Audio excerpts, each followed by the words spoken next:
So this is going to be a first impressions review on the Maybelline Age Rewind Dark Circle Corrector type treatment concealer, whatever you want to call it. I do have the original one, the one that's just like a basic concealer, and I love that one for a while.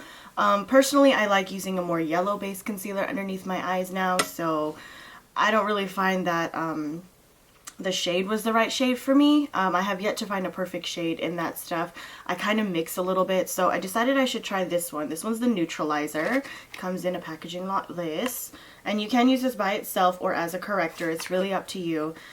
Since I like things more yellow based, this allows me to wear things that are more ashy looking. So just to be more drugstore friendly, because you guys know that I use a lot of more higher end products for my face, I thought that I would pair it together with the Revlon Photo Ready Concealer, because this one is not the best kind of yellow shade for me. I mean, it's yellow, but it's not very brightening, if you will.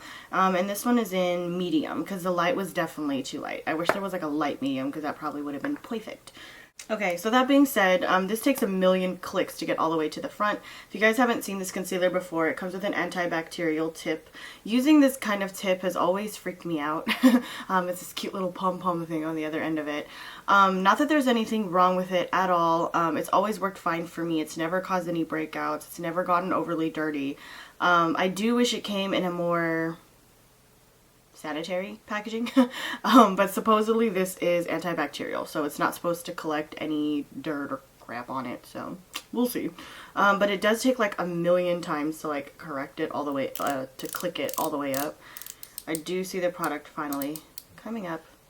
You guys can see a little bit right there, it's coming up. So the best way to use correctors or neutralizers or whatever is to use it underneath your concealer, or to kind of mix it with what you're using. I'm gonna do it underneath the concealer, so I'm just gonna go ahead and put my little triangle of light right there. Ooh, that comes out a lot. That's a lot more than the other one. So I'm definitely gonna spread that out, so that's a lot, good lord. Then I'm just going to take like an angled brush to kind of drag it where I want it. So I do want it a little bit higher up there, and I do want it more up in there.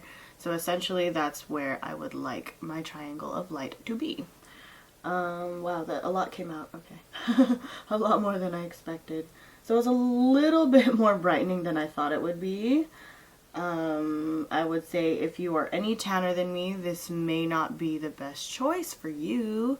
It might be a little much, but I don't mind a little highlight. I'm all good with that. I like highlights, so this personally doesn't bother me, but for those of you who are like, oh dear God, hella bright, then yeah, by all means, not your thing, right? So it's not the easiest to blend. Let me see if blending with my, because with the other one, blending with my finger was better. Yeah, that's much better. But you can see that. You see that? Like, it's not really blended. But what's funny is in the mirror, it looks blended. But right here in camera, it doesn't. So that tells me it's not really blending all that well. And I already put my foundation on, so this is going on top of that. Okay. Looking at it in the mirror, it looks fine. But looking in the camera, not so much. So I don't know how I feel about that, because it didn't blend very easy. Let's see if it makes a difference when I put on my actual concealer. I feel like this is so much concealer for me right now. It's a lot, bro. I'm going to take a bigger brush. This one's a 130 from MAC, just to kind of get more in there and kind of blend it more, because a little brush is probably not going to be your friend. You could probably use a beauty blender to do this. It might be a lot easier. Just a little side note. I see this being much easier to blend with a beauty blender. It does add a little bit of extra coverage, like right up on my cheeks, and it does add a little bit of brightness, but I would say it's not a huge dramatic difference. Not huge. A difference, yes, but not a huge one. It did make my concealer a better color. Like, now I don't see, ooh, sorry about the lighting. Now I don't see that weird ashiness that sometimes this concealer gives me. So if you guys have like a concealer that's making things a little ashy on you, maybe using this neutralizer will be better. Because I like it. But it was a lot thicker than I expected. Because the original Dark Circle one is a lot thinner in consistency and a lot easier to blend. So I'm not sure how I feel about it. It doesn't cover me as well as, like, of course, my MAC Pro Longwear. It does say that for severe dark circles to layer it with this one and a concealer on top, but I feel coverage-wise, same amount of coverage as if I use this myself. It does make it a better color though, so I guess that's kind of a plus. Ow, something's in my eyeball. So I'm going to go ahead and kind of just blend around the edges a little bit because this is the time that I would put on my powder. So I'm going to go ahead and use my Sephora mattifying powder. And that's just going to kind of set everything and kind of blend that out. That looks a little bit better. But as you can see, it does leave a nice sort of brightening quality to it. It's just not super crazy, like nothing like the YSL Touche Éclat or something. But I would say as a neutralizer, drugstore style, not bad at all. I've tried some that are in stick form, like a kind of like a concealer lipstick tube looking thing.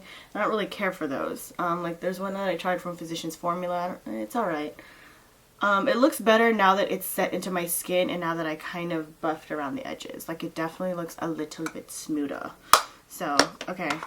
I like that. I can do that. I can deal with that. So now that I went ahead and did a little bit of eye makeup, kind of tight lined a little bit and popped on some mascara, then I put a little bronzer on. I would say now that it's settled into my skin, it looks so much better. So now that I guess I gave it like a second to kind of sit, it looks a lot better, it looks a lot smoother, and it does kind of brighten a little bit underneath the eye, a lot better than this by itself would, I guess.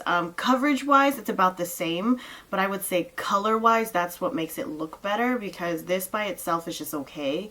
Not my favorite. I just use it on like no makeup days, but these paired together work pretty well, so I can only imagine how it would work under any other concealer that I use. So I see this as being a really good kind of, exactly how it sounds, neutralizer. Not really quite a corrector, but definitely neutralizer is a better word. I'm going to go ahead and set underneath just because I know for sure that the Photo Ready is going to crease underneath my eyes, the Revlon one. So unfortunately I am going to go ahead and set it, but as far as lasting power, I can only imagine that it's going to last just the same as the regular Age Rewinds. I don't see it creasing. I do see it creasing only because I'm wearing a massive amount of concealer underneath my eyeballs. So I'm definitely, unfortunately, going to have to set it. Usually I would not do this just to, you know, improve the integrity of the product as I'm reviewing it, but just because I know how my skin works and I know that it's going to crease, I'm already going to say that. Like, I'm already gonna say that it's going to crease and it's going to look super cakey because I have 2 layers of concealer on, and I normally don't do that, and I know for sure it's going to crease. So not that I feel overly concealed or anything, but I just know, like, it was already starting to like settle up all the way in there, and that was like maybe within 15 minutes. So unfortunately, I just know, just because of the products I use, just because of the eye creams I use, just because of the skincare I use, I already know that no matter what I do, underneath the eyes is definitely going to at least crease or wear off if it's something like these two. Like even the regular Age Rewind, I've had to set it. The Photo Ready, definitely have to set it. Neither of these two will last on me without setting. So I know for sure already that the whole Age Rewind needs to be set for me personally. Without it, I would say I can get about maybe 3 to 4 hours before it starts wearing off. Maybe about an hour or 2 before it starts creasing and settling. So I already know that right off the gate, so I'm not even going to challenge that today. But as far as what it's meant to do, I would say it definitely does what it's supposed to do. I'm not going to make any commentary on lasting power just because I know for sure that things like this don't really last on me. I've tried other Age Rewind products and they're all the same, so I already know that this one, lasting power wise, will be no more than 4 hours before it starts looking all weird. And for sure the Photo Ready, same thing. So neither of these are meant to be long wearing whatsoever. I do know that this, like the Age Rewind concealers in general, they last for a long time on my eye, but it's more the separation that I personally see. That's just how my eyes are. Like I said, there's nothing I can do about it but set it. But when I set it, and when I set it even with just a translucent powder or like Midnight Banana powder, just fine. I can last for like 6 hours or more without having to touch up or do one of these or anything like that. So that being said, I do love this product. It's definitely a great buy. I believe it ran for like $7.99 at Target. I had a coupon on it for $3, so it came down to about $4.99, I think, so about $5. But I would say average dollar, maybe like anywhere from 8 to 10, give or take. I definitely encourage using any coupons that you can find. But otherwise, I do think it's a great buy for what it's worth. again, if you're going to use it like I would, where you literally are going to use it to neutralize any other concealers or neutralize your dark circles, then I would definitely invest in it. It's a great drugstore buy. Not bad. A lot of the Age Rewind concealers are really good though, so I highly, highly recommend anything from the Age Rewind line. Do I love it? We'll have to see. If you see it in a future favorites video, then you'll know I loved it or not. But at the moment, I like it. I like it for what it says it's supposed to do. So yeah, I hope you guys enjoyed the video, and I will talk to you guys later.